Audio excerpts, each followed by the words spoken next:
Assalomu alaykum hurmatli talabalar. Sizlar bilan bugun laboratoriya darsimizda kompleks anometrik tahlil usuli orqali suvning umumiy qattiqligini aniqlash mavzusini o'tamiz. Ya'ni bu mavzu nima uchun kerak bizga?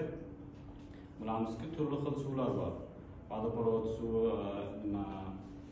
qor suvlari, yomg'ir suvlari, bularning qattiqligi yoki yumshoqligini bilishimiz kerak. Ya'ni ichishga yaroqlimi, ichishga yaroqsizmi, shuni bilishimiz kerak. Demak, buni bilish uchun bizlar nimalardan foydalanamiz? Kompleks anometrik yetirlash bo'lgani uchun albatta kompleksonlardan foydalanamiz. Bilasizlar, kompleksonlar, komplekson 1, komplekson 2, komplekson 3 va hokazo turli xil kompleksonlar bor. Shulardan biz komplekson 3 dan nima qilamiz?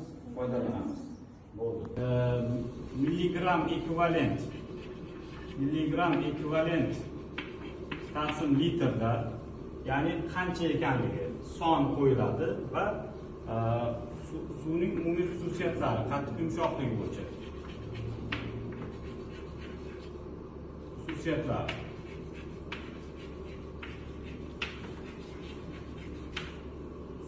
Demak,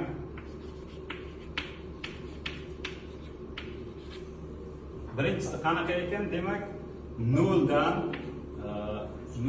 1.5 milligram ekvivalent taqsim litr bo'ladigan bo'lsa, bular qanday suvlar ekan? Juda yumshoq suvlar, juda yumshoq.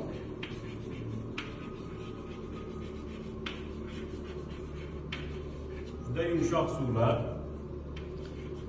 Keyingisi, demak, 1.5 dan 3 milligram ekvivalent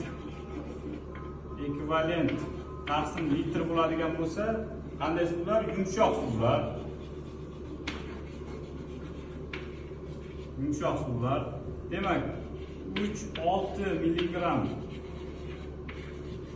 ekvivalent taqsim litr bo'ladigan bo'lsa, qanday suvlar? O'rtacha qattiq suvlar hisoblanadi. O'rtacha qattiq. Demak, to'rtinchisi 6-10 milligram ekvivalent taqsim litr bo'lsa, qanday suvlar bo'lar ekan? Qattiq suvlar. Qattiq suvlar. Va 10 dan yuqori bo'ladigan bo'lsa, nima ekan? Juda yuqori qattiqlikdagi suvlar hisoblanar ekan. Demak, kompleks anometrik usulda aniqlash deganimizdan keyin, demak, titrlash jarayonida suvda tarkibida kalsiy, magniy ionlar miqdorini aniqlash uchun kompleksonlardan foydalanamiz. Kompleksonlarni turli xil nom bilan atashimiz mumkin. Titrlash jarayonida bizga o'sha kalsiy, magniy ionlarni titrlash jarayonida nimalar kerak bo'ladi bizga? Trilon 1 yoki editor ammiakli bufer eritma. Ya'ni ammiakli bufer eritmamiz qanday eritma hisoblanadi? Ammoniy xlorid va ammoniy hidroksid aralashmasidan tayyorlangan bufer eritma. pH barobar nechiga teng bo'lishi kerak? 9,5-11 oralig'idagi nimalar bo'ladi? Bular bufer eritmalar hisoblanadi. Keyin bizga kerak bo'ladi erexrom qora indikatori.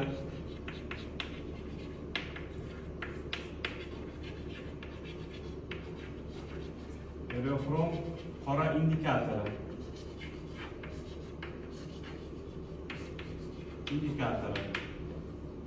Keyin va tahlil uchun namuna. Tahlil uchun namuna.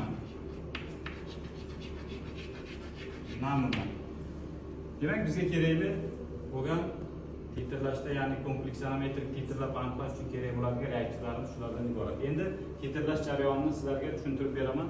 O'sha komplekson 3 bilan kalsiy, magniyni boradigan reaksiyasini tushuntiramiz sizlar bilan.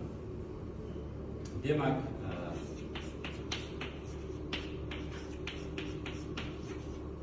Trilon 1 formulasini nima qilamiz? Yozib olamiz.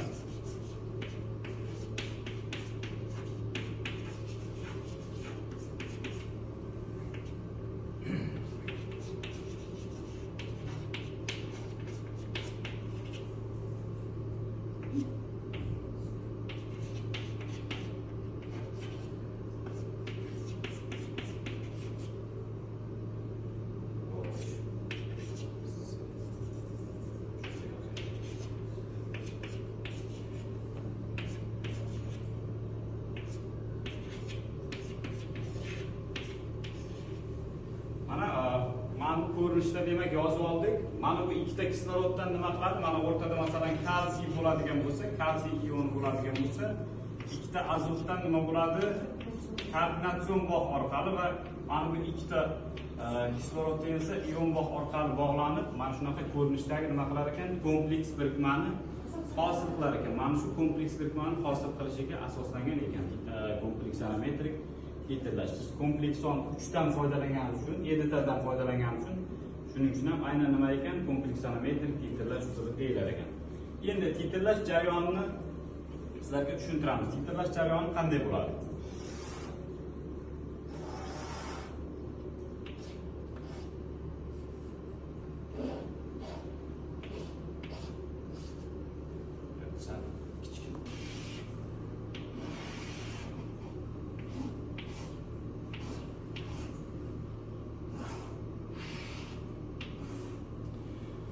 Mana bu nima edi?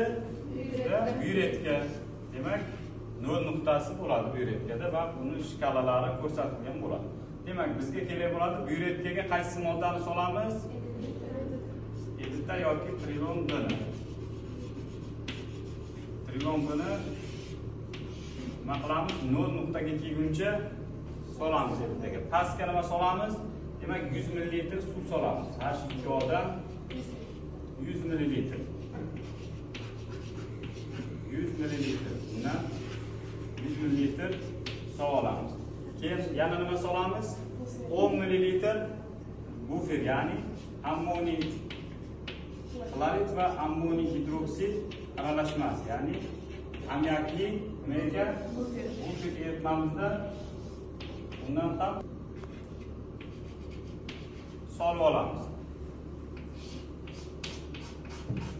Va indikator sifatida nimadan foydalanamiz? Bir qism indikator solamiz. Ya'ni rangi qanday rangga o'tguncha indikator solinadi? Ya'ni pushti rangga kirguncha indikator solamiz. Demak, titrlash jarayonini boshlaymiz. Mana bu yerda demak indikator, ammoniy ammiakli bufer va tahlil qilinuvchi, ya'ni suv namunamizdan soldik. Endi pushtidan ko'k rangga o'tguncha nima qilamiz? Uni titrlaymiz. Ya'ni ko'k rangga nima uchun o'tadi? Ko'k rangga bu yerda bizda suvda tarkibidagi kalsiy, magniy ionlari tugagan zahoti, demak, tepadan tushayotgan mana editamiz, trilombimiz nima bilan? Buni tarkibida mavjud bo'lgan, o'zimiz qo'shgan erefron qora indikatori bilan reaksiya kirish hisobiga ko'k rangga nima qiladi? O'tadi. Mana bu bizga nima ekan? Titrlash jarayoni ekan. Endi titrlash jarayoni bo'lgandan keyin buni titrlashni bir necha marta x o'rtacha, ya'ni bir necha marta nima qilamiz? Amalga oshiramiz. Qancha biz titrlash jarayonini ko'p amalga oshirsak, masalan 3, 5, 9 marta nima qilishimiz mumkin? Titrlashni amalga oshirib, o'rtachasini topishimiz mumkin. Masalan x1 plus x2 har bitta olingan masalan qiymatlarni i plus xn soniga bo'ladigan bo'lsak, bizga x o'rtachamiz, ya'ni o'sha titrlash jarayonida sarflangan titrantni hajmini o'rtacha qiymatini topib olamiz. Endi bu o'rtacha qiymatni topib olganimizdan keyin nima qilamiz? Biz formulaga qo'yamiz. Ya'ni nimani? Suvni umumiy qattiqligini o'lchash formulasiga qo'yamiz. Bu qanday formula ekan? Demak, yozamiz. Bu H2O. Bu degani nima ekan? Suvni umumiy qattiqligi deb tushunamiz. Suvni umumiy qattiqligi. Demak, S2. S2miz hozir demak V2 ko'paytiramiz 1000 ga va bo'lamiz V1 ga. Endi buni har bittasini tushuntirib chiqamiz. Demak, S2miz nima ekan? Bu bizlar foydalangan trilon B ni konsentratsiyasi, ya'ni standartlangan trilon B ni konsentratsiyasi S2. V2miz qaysi ekan? Demak, sarflangan titrant, ya'ni trilon B ni hajmi qo'yiladi. 1000 bu o'zi formulada mavjud, o'zgarmas qiymat. Va V1miz qaysi ekan? V1miz biz olgan, tahlil uchun olgan aliklot qism, ya'ni 100 ml masalan olgan bo'lsak 100 ml deb qo'yamiz va shu yerdan chiqqan qiymat bizga nima bo'ladi? suvning umumiy qattiqligini beradi. Demak, biz boya tahlilni amalga oshirganimizda necha nima bo'ldi? Suvning umumiy qattiqligi qanday chiqdi? Endi mana umumiy qattiqligini hisoblaymiz. Sizlar tahlil natijasini oldik. Demak, S2miz 0.05 normalni, to'g'rimi? Ko'paytiramiz. O'rtacha nimamiz 5.33 va 1000 ga ko'paytirib 100 ga nima qilamiz? Bo'lamiz. Demak, necha? 2.66 milligram ekvivalent taqsim litr ekan. Demak, bu qaysisiga to'g'ri kelar ekan? Yumshoq. Demak, mana 1,5 bilan 3 orasida bo'lgani uchun yumshoq suv ekan. Demak, vodoprovoddan kelayotgan suvlarimiz nima ekan? Yumshoq suvlar qatoriga kirar ekan. Tushunarli bo'ldimi? Tushunarli. Bo'ladi.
Bir tomchi.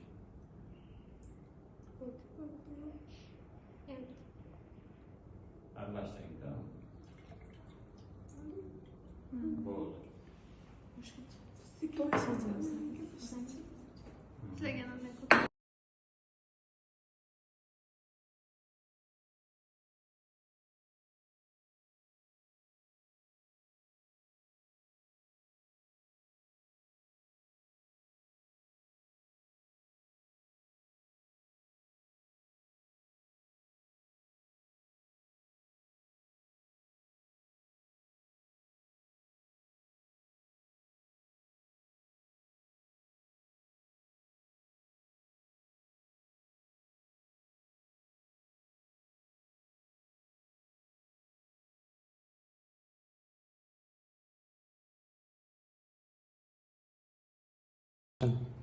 Hurmatli talabalar, biz analitik kimyoda ko'proq tahlilda foydalaniladigan bir qancha qiziqarli reaksiyalarni hozir ko'rsatamiz. Mana shularni mana reaksiyalarni keltirgan. Birinchisi, ya'ni gugurtsiz olov reaksiyasi, ikkinchisi demak ko'pikli reaksiya, ya'ni ko'pik hosil bo'lish reaksiyasi.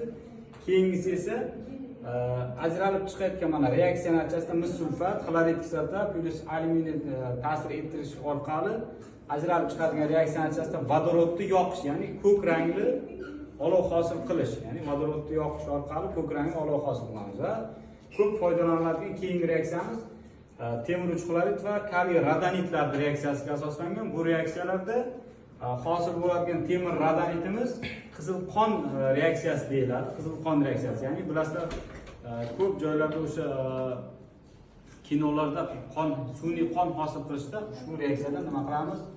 Foydalanadi.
yil davomida so'radi. Qisqartirib qo'yib bering, qisqartirib.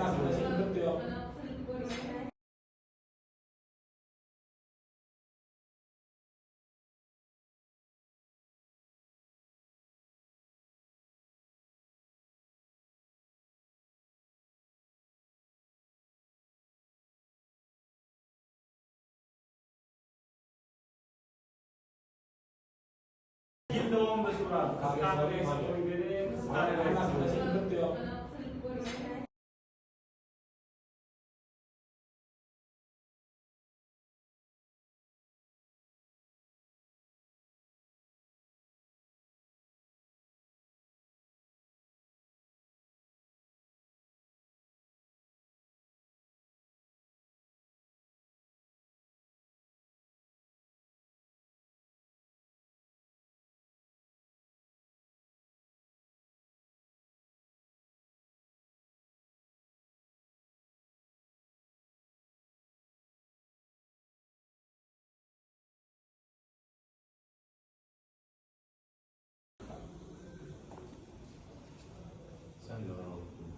Yuvarlaq qo'lda qonun tuzuvchi. Bitta o'chirib olsin.